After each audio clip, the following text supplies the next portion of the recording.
সমাজে নৈতিক অবক্ষয়ের আরেকটি অভিযোগ ঘিরে চাঞ্চল্য ছড়িয়েছে চেবরি এলাকায়। এক বিধবা মহিলাকে কেন্দ্র করে ঘটনার জেরে স্থানীয় মহলে তীব্র প্রতিক্রিয়া সৃষ্টি হয়েছে। উত্তর চেবরি এলাকায় এক বিধবা মহিলার মৃত সন্তান প্রসবের ঘটনাকে ঘিরে ছিছি রব ওঠে এলাকায়। অভিযোগের তীর ওঠে অনুকূল পালের বিরুদ্ধে। স্থানীয়দের দাবি, ওই মহিলার সঙ্গে অবৈধ সম্পর্কের জেরে এই পরিস্থিতির সৃষ্টি হয়েছে। ঘটনার পর থেকে অভিযুক্ত অনুকূল পাল পলাতক ছিলেন। এলাকাবাসীর আরও অভিযোগ, অনুকূল পাল অতীতেও একাধিক অসহায় মহিলার সঙ্গে অবৈধ সম্পর্ক গড়ে তাদের জীবন বিপর্যস্ত করেছেন। যদিও এইসব অভিযোগের সত্যতা খতিয়ে দেখছে পুলিশ। পরবর্তীতে পুলিশ অভিযুক্তকে আটক করেছে বলে জানা গেছে। গোটা বিষয়টি নিয়ে তদন্ত শুরু করেছে মহিলা থানা।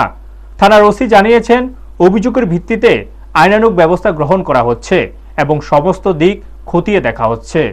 ব্যুরো রিপোর্ট, নিউজ তৎকাল 24।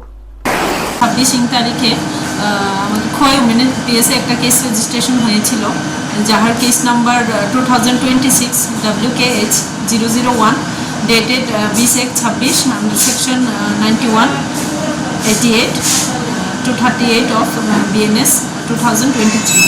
অ্যাকর্ডিংলি ডিউরিং ইনভেস্টিগেশন এই কেসের দুজনের নামে কেস রেজিস্ট্রেশন হয়েছিল। ওর মধ্যে যে 1 নম্বর আসামি সুমিত্রা রুদ্রপাল অলরেডি অ্যারেস্টেড এবং এখন জেসিতে আছেন। তো আরেকজন ওয়ান্টেড অ্যাকিউজ ছিল, ওনার নাম অনুকূল পাল, বাবার নাম লেট করুণাকান্ত পাল, বাড়ি উত্তর চেবরি। তো ওনাকে আজকে আমাদের অ্যারেস্ট করা হয় ওনাকে। তো অ্যারেস্ট করার পরে ওনাকে আজকে এই কেসের তদন্তের স্বার্থে যা যা দরকার ওটা করানো হয়েছে এবং ওনাকে আজকে কোর্টে প্রেরণ করা